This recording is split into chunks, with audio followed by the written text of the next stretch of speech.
मासूम की असली सच्चाई आ गई सबके सामने और मीत मारेगी मासूम को डंडा और मीत की माँ को होगा अपने किए का एहसास और मांगेगी सुनैना से माफी। जी हाँ दोस्तों, मीत के आने वाले धमाकेदार एपिसोड में जब मीत की माँ सुनैना को घर से बाहर निकालेगी और कहेगी कि चली जाओ यहाँ से, तब जब सुनैना कहेगी कि मैं कहाँ जाऊंगी और तेज के बिना मैं कहाँ रहूंगी, तब ये सुनकर मीत एलावत के पापा सुनैना को कहेंगे कि अगर तुमने वो नोटिस नहीं भेजा होता तो शायद बात आज अलग होती। यह सुनकर मीत को काफी बड़ा शौक लगेगा और मीत सुनैना के हक के लिए और सुनैना को बचाने के लिए जब रात को मीत एलावत के साथ बात करी होगी और कहेगी कि घर का बंटवारा सुनैना क्यों करना चाहेगी, वो तो ऐसा कर ही नहीं सकती। तब यह सुनकर मीत एलावत कहेगा हाँ, अगर घर का बंटवारा करना हो तो मैं, मेरे भैया तेज और मासूम कर सकती है। तब मीत हुडा कहेगी हाँ मासूम। सब मासूम ने वकील के पास जाकर सुनैना के नोटिस को हक वाले नोटिस में बदल दिए थे, लेकिन आज और अभी पता चल जाएगा कि सुनैना दी के साथ खिलवाड़ और किसी ने नहीं बल्कि मासूम ने ही किया है, जिस वजह से जब सभी लोग सुबह नाश्ता कर रहे होंगे तभी मीत हुडा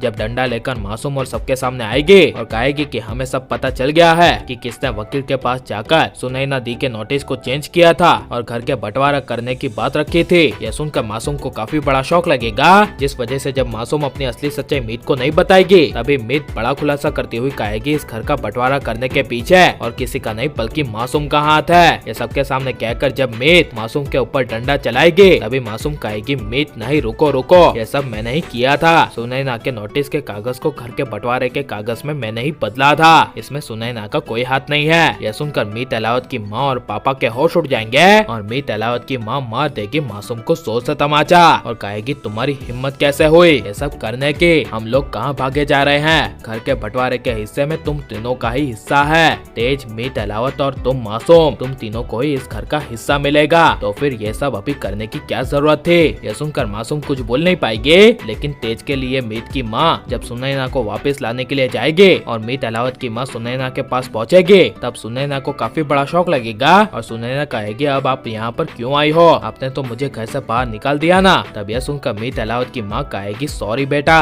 मुझसे बहुत बड़ी गलती हो गई जो मैंने तुम्हारी बातों पर विश्वास नहीं किया, लेकिन अब जाकर हमें एहसास हो रहा है कि वो नोटिस तुमने नहीं बल्कि मासूम ने भेजा था और मासूम ने तुम्हारे जरिए हमारे घर के बंटवारे करने की कोशिश की, इसलिए मुझे माफ कर दो और प्लीज तुम मेरे बेटे तेज के लिए वापस घर आ जाओ। यह सुनकर सुनैना मीत एलावत की माँ के पछतावे को देखकर मीत एलावत के घर जाने के लिए वापस तैयार हो जाएगी, लेकिन मासूम मीत हुडा से अपने किए का बदला लेने के लिए एक सबसे बड़ी चाल चलेगी और मीत हुडा को सीढ़ियों से गिराने की कोशिश करेगी, लेकिन मासूम की करतूत की असली सच्चाई सबके सामने आ जानी चाहिए क्या नहीं, और मीत एलावत की माँ मासूम को तमाचा मारकर सही करेगी क्या नहीं। और आपको मीत एलावत की जोड़ी कैसी लग रही है ये सब हमें कमेंट में जरूर बताएं और आप लाइक शेयर और हमारे चैनल को सब्सक्राइब करें। मिलते हैं अगले वीडियो में, टेक केयर।